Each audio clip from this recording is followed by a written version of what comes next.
Go fuck yourselves, you stupid education system, and take mathematics and teach the kids what they need to learn, which is how to balance a checkbook, not how to calculate the volume of a spoon and a bucket and all this other bullshit that you're never going to use in your life.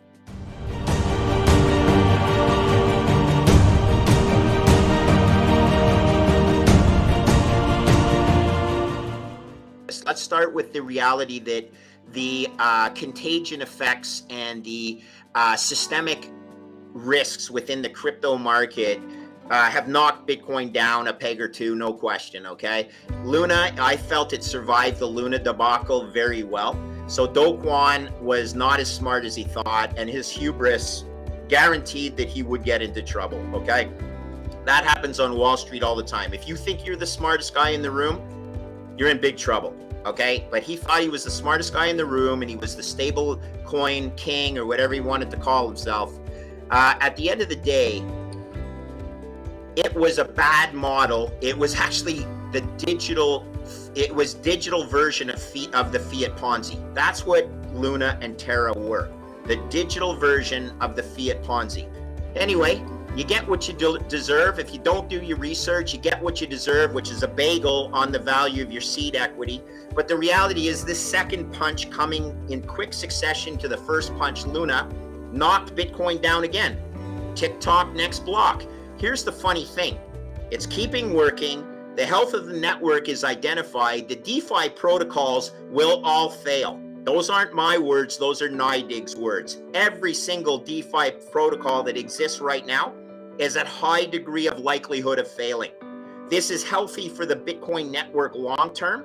Short term, you got contagion effects and systemic risks just within the so-called crypto universe.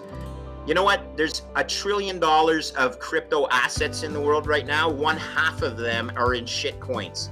Why would I buy a Bitcoin at $24,000 when I can buy this shitcoin XRP at 32 cents, right? Like, whoa, XRP's got to be cheap because it's trading at 32 cents. Again, failed mathematics, failed concept of market cap versus utility versus unit trading price. So it's going to be a hard lesson. It's like penny stocks are never going away. They're never going away. It doesn't mean you should go out and buy every single penny stock. No, it's the same thing with digital assets that you know, oh, I'm the better blockchain. Well, yeah, you are until you aren't.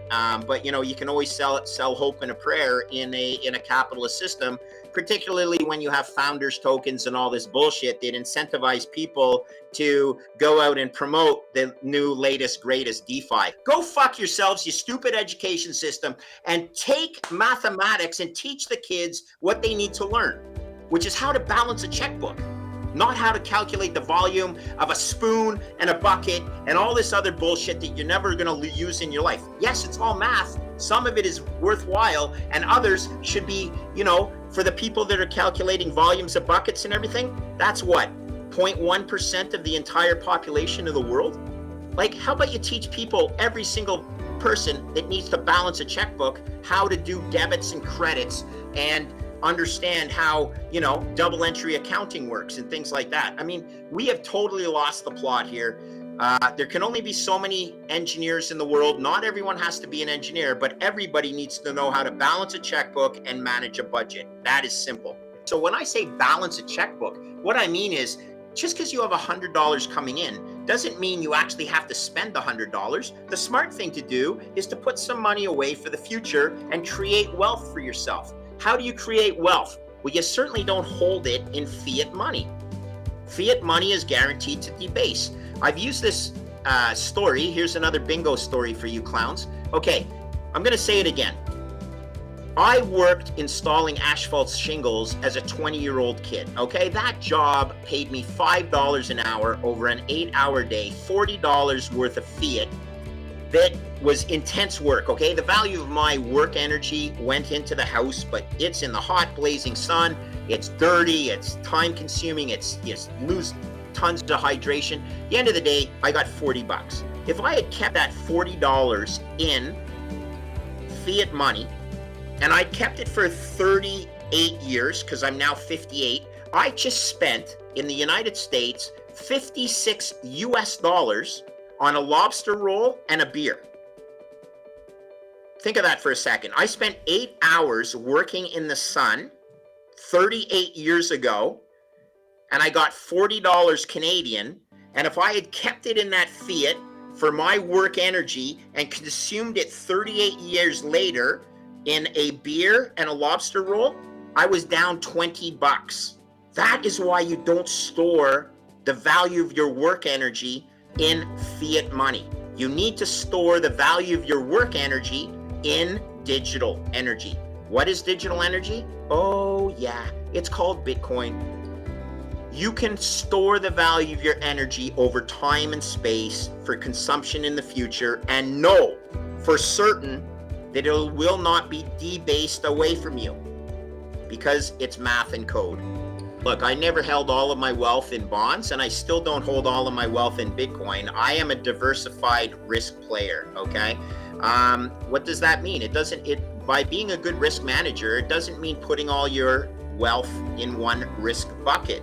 You need to diversify your risk buckets, because you have to manage risk through probabilities and expected values, okay? And this is why I love Bitcoin so much.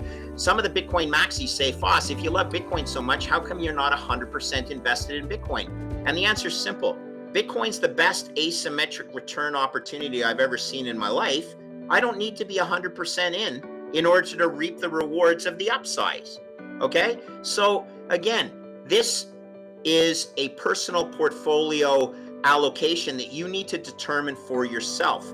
So bonds right now are the worst risk reward opportunity I've ever seen in my life, and I've been managing and trading bonds for 35 years. Okay, I own 0 bonds. In fact, I'm short bonds right now. Okay, why am I short bonds?